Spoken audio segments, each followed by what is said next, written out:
예, 이번 시간에 연구인력 개발비 명세서 작성과 성실 사업자 등 의료비 교육비 세액 공제에 대한 부분 설명을 드리도록 하겠습니다. 자, 연구인력 개발비 명세서 관련되는 부분은 자, 내국인이 연구 및 인력 개발을 위해서 지출한 비용에 대해서 적용을 받을 수 있는 부분이고요. 자, 이 연구 인력 개발에 필요한 비용은 별표 6에 해당되는 비용이어야 됩니다. 그래서 별표 6에 보면 자체 연구 개발을 하는 경우에는 직원 인건비에 대한 부분이 나오는데 여기에 이제 연구 개발 과제를 직접 수행하거나 보조하지 않고 행정 사무를 지원하는 직원은 제외한다라는 부분이 있습니다. 제외되니까 조심하시고요. 자, 그다음에 다음에 인건비 제외합니다. 자, 퇴직금 관련되는 부분 제외하고요. 퇴직급여 충당금, 그다음에 성과급, 잉여금 처분에 의한 성과급 제외하도록 되어 있습니다.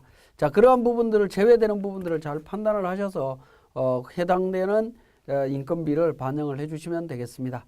자, 그 금액을 기준으로 적용을 하시면 되는데, 자, 몇 가지 살펴보시면 확정 기여형 퇴직연금보험료에 대해서 세액 공제가 가능하냐 하는 부분인데요. 대법원 판례에서 가능하다라고 이야기를 하고 있습니다.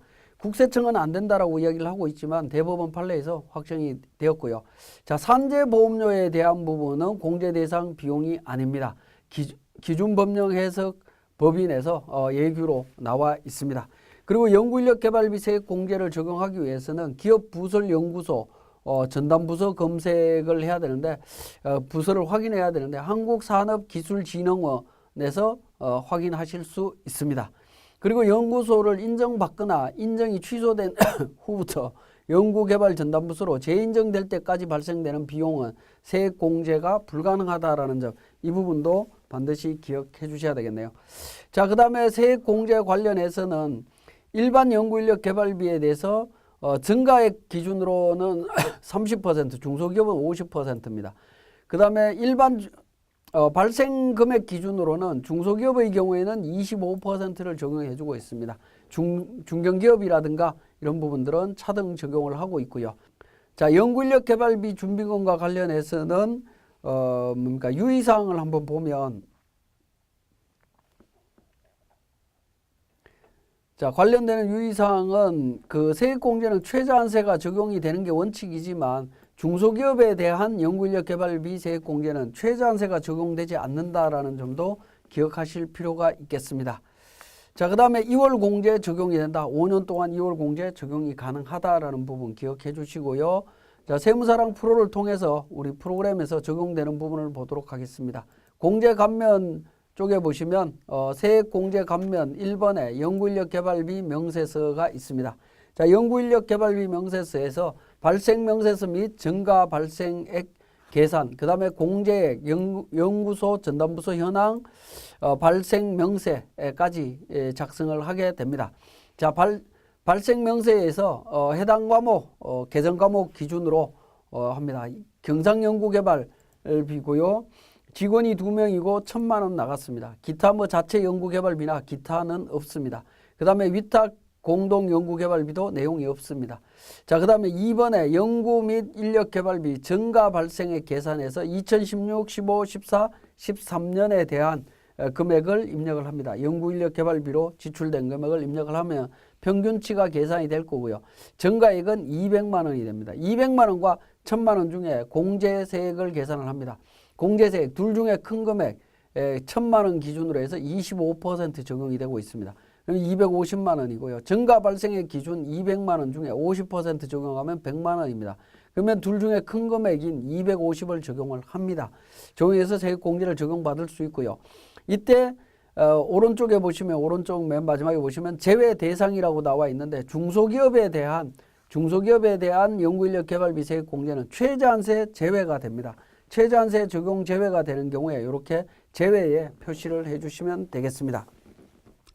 자, 제외로 되어 있으면 최저한세가 적용이 안 된다라는 부분이고요. 연구인력 개발비 명세서가 작성이 되고 나면, 세액공제까지 작성이 되고 나면 3번, 4번은 관련되는 내용들을 하나하나 등록을 해주시면 되겠고요. 작성하신 후에는 세액공제 조정 명세서에 가서 불러오기를 통해서 반영을 해주시면 됩니다. 그러면 연구인력 개발비 세액공제 최저한세 적용 배제 부분에 250만 원이 들어올 거고요. 두 번째 탭인 단기공제세액에 가서 F2번 관련해서 구분의 항목을 선택하신 후에 연도별로 250만 원 다시 공제 신청을 하시면 됩니다. 당해 세액 공제를 하시고요. 세액 공제 신청서에서 불러오기를 통해서 최저한세 적용 제외 금액을 반영을 해주시면 됩니다. 자, 이렇게 반영된 세액이 과세표준비 세액 계산에서 종합소득세 신고서에 8번째 탭에 있는 종합소득세 계산에서 세액 공제 부분을 반영하실 수가 있습니다.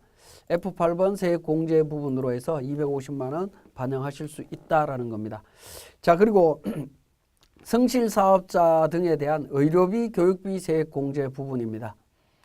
자, 성실사업자의 범위를 한번 살펴보도록 하겠습니다. 자, 성실사업자의 범위는 소득세법에 의한 성실사업자와 조세특례제한법에 의한 성실사업자, 그리고 성실신고 확인 대상자로서 확인서를 제출한 자를 의미하고 있습니다. 이 요건을 모두 갖춘 자가 성실사업자 등의 의료비, 교육비 세액 공제를 적용받을 수 있는데요. 먼저 소득세법상의 성실사업자 요건입니다. 자, 동그라미 1번에 항목 어느 하나에 해당하는 사업자일 것에서 신용카드 가맹점, 현금 영수증 가맹점으로서 모두 가입한 사업자이거나 판매 시점 정보 관리 시스템 설비를 도입한 사업자 두 가지 중에 하나를 충족하면 그러한 사업자는 1차적으로 해당이 됩니다. 자, 두 번째 요건은 복식부기에 따라서 장부를 기장을 해야 되고요. 세 번째는 사업용 계좌를 3분의 2 이상 사용을 해야 됩니다. 이 세 가지 요건을 모두 충족했다면 소득세법상의 성실사업자가 됩니다. 자, 소득세법상의 성실사업자로서 조세특례제한법에 의한 요건을 충족하면 의료비, 교육비 세액 공제를 적용받을 수 있는데 첫 번째 요건입니다. 직전 3개 과세기간의 연평균 수익금액의 90% 이상을 초과해서 신고해야 됩니다. 자, 두 번째 요건은 사업 개시일 현재 3년 이상 계속해서 사업을 경영하고 있어야 됩니다. 자, 3년 이상 계속하여라고 하고 있기 때문에 16년, 15년, 14년 이전에 개업하고 있어야 됩니다. 그래서 최소한 사업자 등록 개시일은 2013년이 되어야 2017년도에 적용받을 수 있다라고 보시면 되겠네요. 자, 세 번째 요건은 납부기한 종료일 현재 국세의 체납 사실이 없어야 되고요. 그리고 최근 3년간 조세범 처벌 받은 사실이 없어야 됩니다. 그리고 세금 계산서 관련되는 문제가 없어야 되겠고요. 마지막으로 직전 3개 과세기간에 세무조사 결과 과소신고한 소득금액이 경정된 해당 과세기간의 소득금액의 10% 미만일 때 성실사업자 등의 의료비, 교육비 세액 공제를 적용받을 수 있습니다. 의료비, 교육비 세액 공제는 근로소득자가 적용받는 의료비, 교육비 세액 공제 계산 방식과 동일하게 적용이 됩니다. 그래서 뭐 별도로 설명드릴 내용은 없는 것 같고요. 주의하실 거는 소득세에서 사업소득에 대한 소득세만 적용을 하는데 이때 부동산 임대업 소득도 포함이 된다라는 사실, 의료비, 교육비 세액 공제는 부동산 임대업도 포함해서 적용을 해주고 있습니다. 자, 농어촌 특별세 적용 대상이고요. 성실사업자 등이 적용받는 의료비, 교육비에 대해서는 농특세도 납부를 해야 되고 최저한세도 적용 대상이 됩니다. 자, 우리 프로그램을 통해서 내용을 한번 살펴보면요. 자, 우리 프로그램에서는 성실신고 확인 제도에 보면 교육비 납입 증명서와 의료비 지급 명세서가 있습니다. 교육비 납입과 관련해서 납입 증명서 관련되는 정보들을 쭉 등록을 해주시면 됩니다. 등록을 해주시고 의료비 지급 명세서도 마찬가지입니다. 의료비 지급 명세서도 지출된 의료비에 대한 부분들을 반영을 하신 다음에 이 내용을 통해서 세액 공제를 적용을 해주시면 되겠습니다.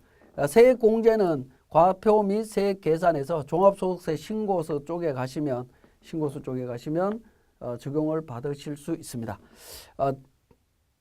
8번 종합소득 계산에서 F7번 세액공제 쪽에 보시면 세액공제 부분을 반영하실 수 있는 부분이 나오는데요. 자, 이 부분에서 제가 한 단계를 지금 건너뛰고 넘어왔는데 보시면 공제 감면 쪽에서 세액공제 조정과 관련되는 부분입니다. 조정과 관련되는 부분에서